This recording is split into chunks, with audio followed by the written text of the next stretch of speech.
Une troisième figure, je l'ai nommée la blancheur. Donc là, c'est un terme qui m'est propre.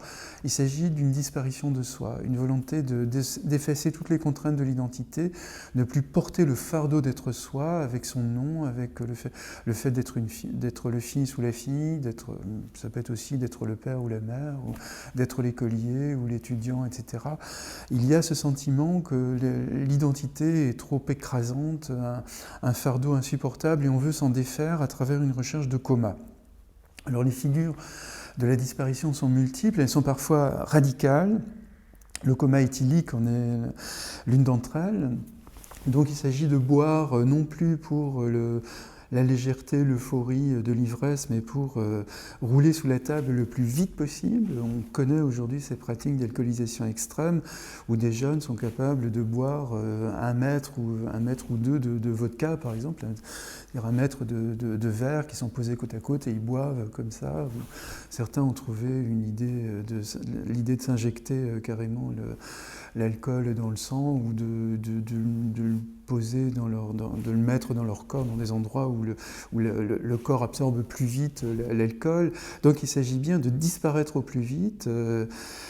Mais on retrouve ça, même les jeux d'étranglement, pour moi, relèvent un peu de ces logiques-là. Là, c'est plutôt une recherche de syncope qui dure quelques secondes, parfois d'ailleurs qui se paye aussi de la mort. Mais bon, dans l'immense majorité des cas, ils arrivent à peu près à s'en sortir.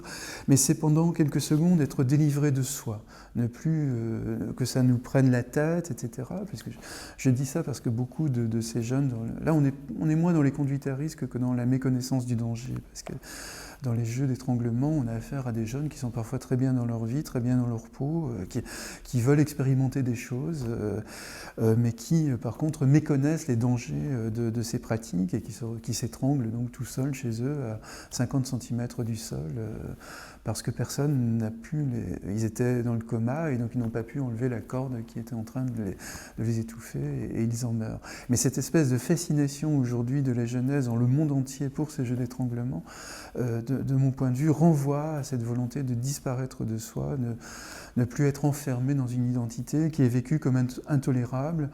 On retrouve ça dans l'addiction au net, on retrouve ça d'avoir une dizaine d'identités, par exemple, de pseudos sur le net.